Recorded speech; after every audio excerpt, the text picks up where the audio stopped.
Why don't we begin by settling into a comfortable meditation posture? Actually, even before that, for our in-person folks, if we have any questions about the status of our cell phone, now might be a good time to check. But if we're confident that it's been silenced, let's go ahead and settle into a comfortable meditation posture. Please take care to ensure that your spine is straight and relaxed.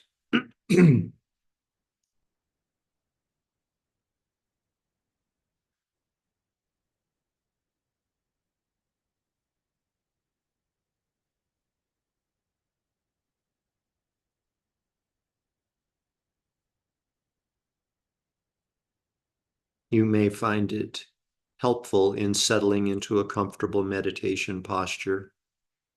You may find it helpful to emulate the mountain, balanced, grounded, and stable,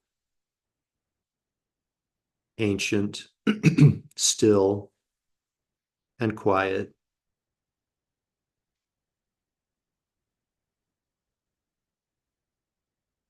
The mountain doesn't need any guidance on how to be a mountain. It just is in a state of being.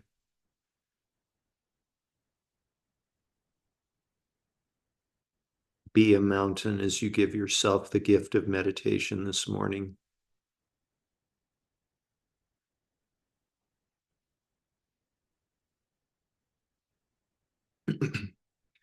And with that, I'd like you to please bring your awareness to the exhalation of your breath.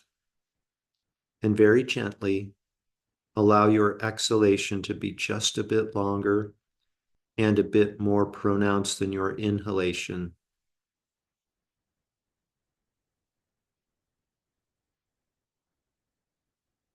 If you'd like, please feel free to pause briefly at the bottom of each exhalation. This meditation technique will allow both your physical body and your mind to start to settle and to rest,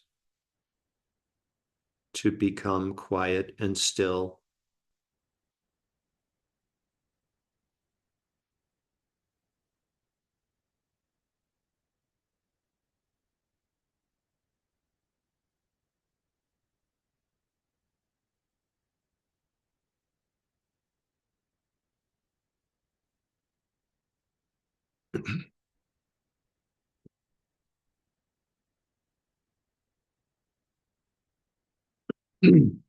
There is an aspect of the body that is referred to sometimes as the inner body. And by coming into contact with your inner body, you can make manifest a more supple, tranquil state of awareness. So, to accomplish this, I'd like you to please draw your awareness inside of your body and become aware of sensations.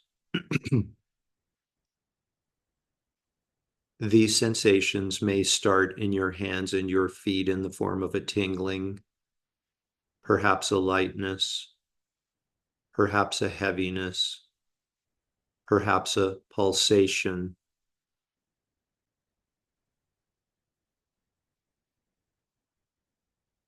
No analysis is necessary.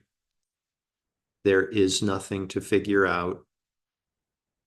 Just be the silent observer of these sensations. Like a mountain, be a silent observer of these sensations and allow a more tranquil, awakened state of awareness to emerge.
moment by moment,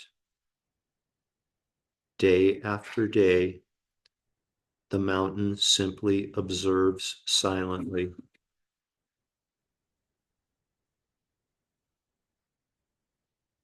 Rain may fall on the mountain or not. The wind may blow. The sun may shine. A nearby river may rise and then recede. The mountain simply observes silently. No praise, no blame, no hope, no fear, no speculation, no expectation.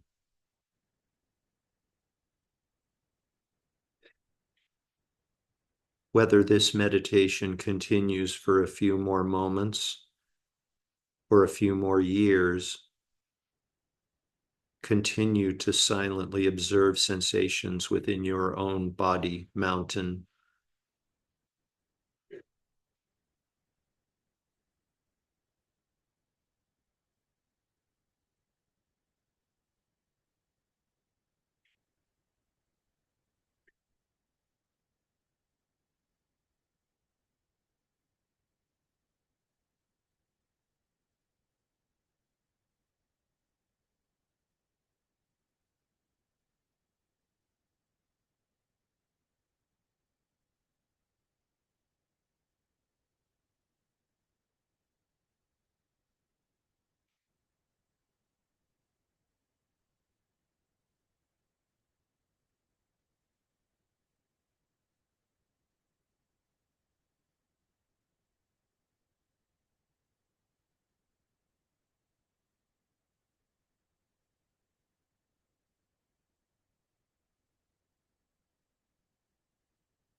Now, please gently redirect your awareness.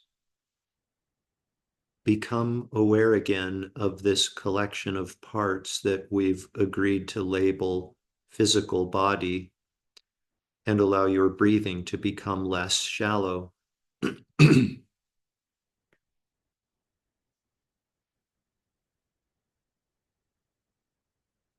Taking deeper and deeper breaths, Become aware again of the garments of clothing resting on the surface of physical body.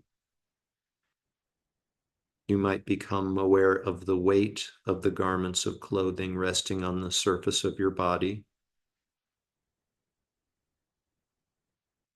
Deeper and deeper breaths as you become aware again of your surroundings inside this room.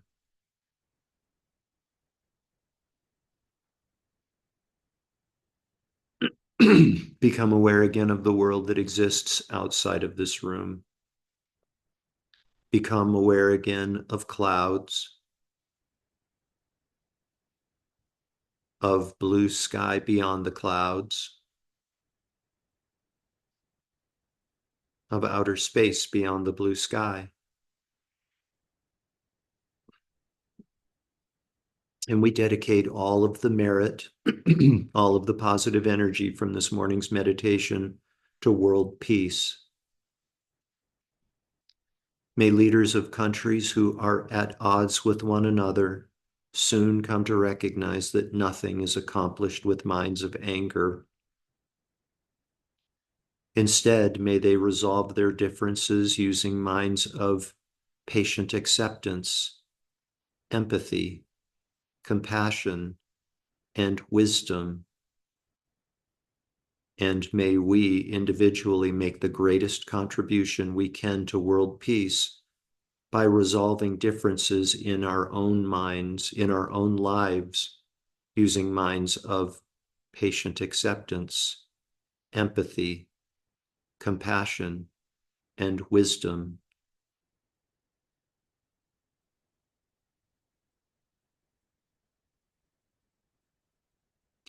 Completely fill up your belly and lungs with air, and when you're ready, you can open your eyes and bring your meditation to an end.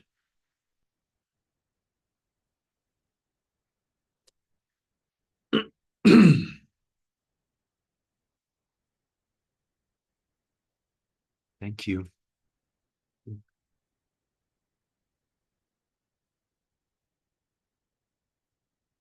You are. Hi, Jill. Don't give it a moments of thought. We have all been there. So, yeah, we've all been there. So please don't feel badly. So, welcome back, everyone. Um, um, we are 2 days into our discussion of the book In Love with the World by Yongey Mingyur. In Love with the World, What a Monk Can Teach You About Living from Nearly Dying is the full name of the text. And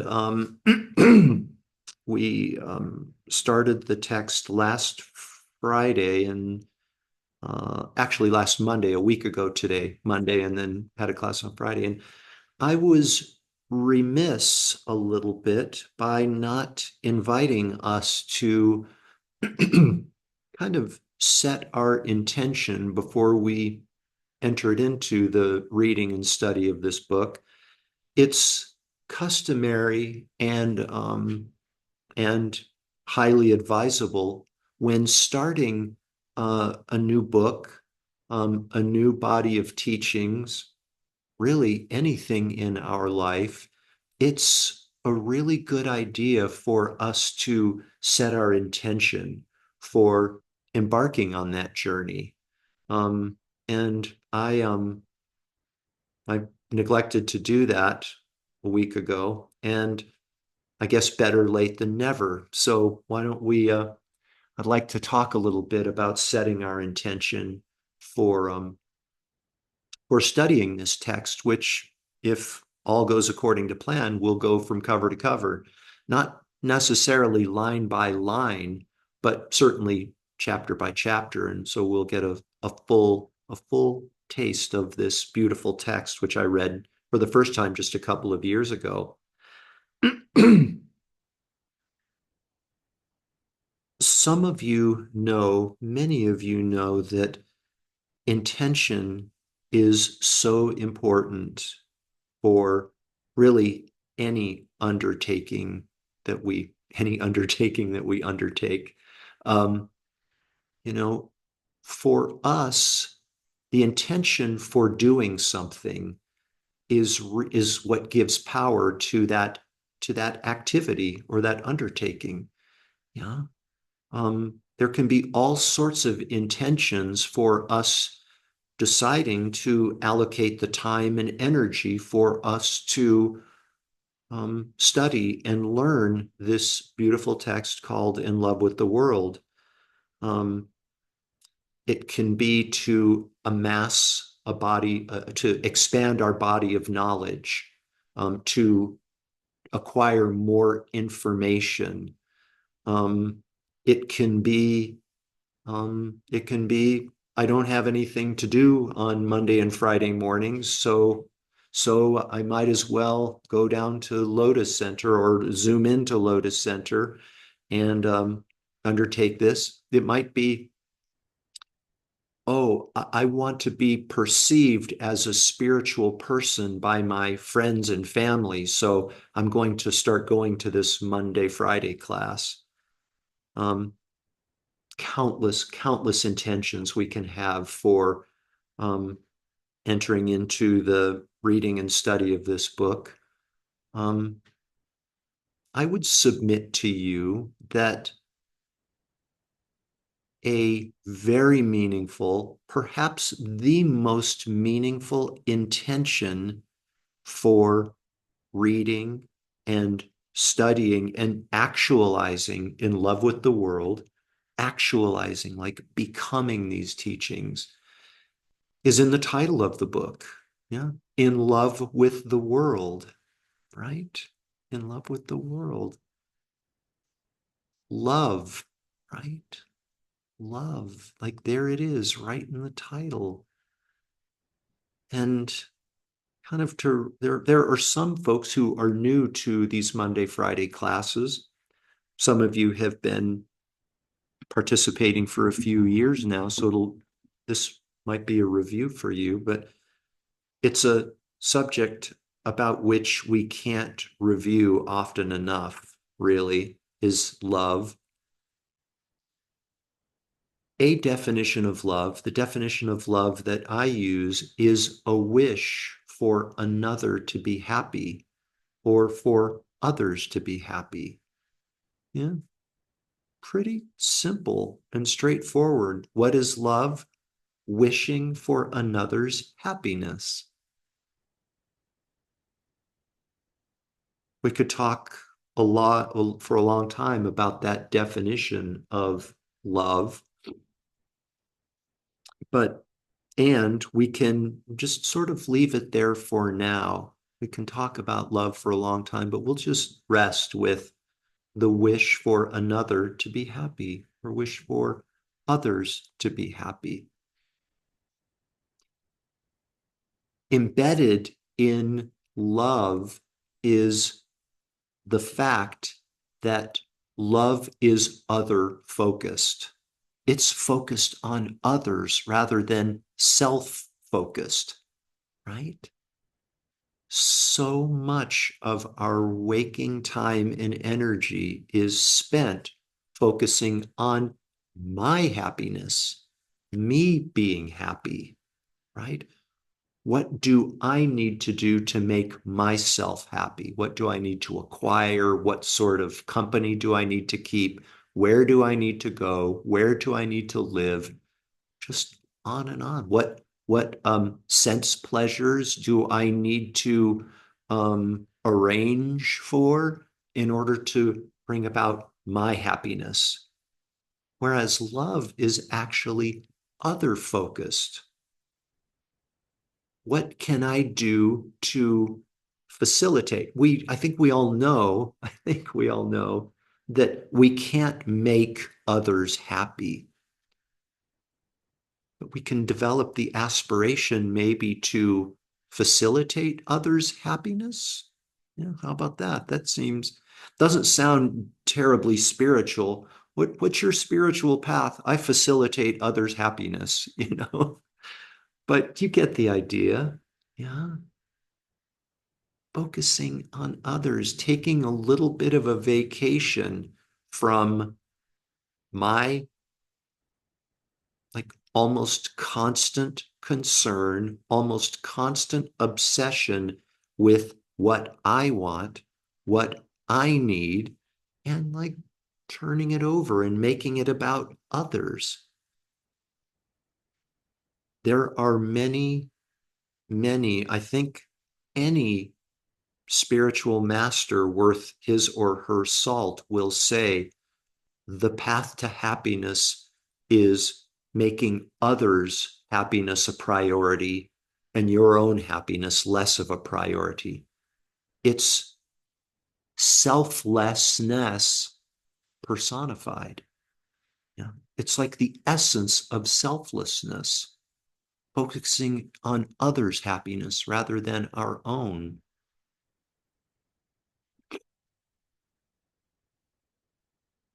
Something else that's really important to consider about love is that really, really important, and I don't know that I've ever really put it in these exact words, but love is not a function of the brain, right? We can't think our way into loving others. Love is a function of the heart. It's a function of the heart because love is a feeling. It's not a thought. And at the risk of putting too fine a point on it, when we talk about love being a function of the heart, we're not talking about this physical organ that pumps blood all throughout the body. We're talking about our spiritual heart. And we could do a deep dive on this. We won't, but we could about, like the subtle body with, you might have heard the expression of chakras and channels and energy winds and stuff like that.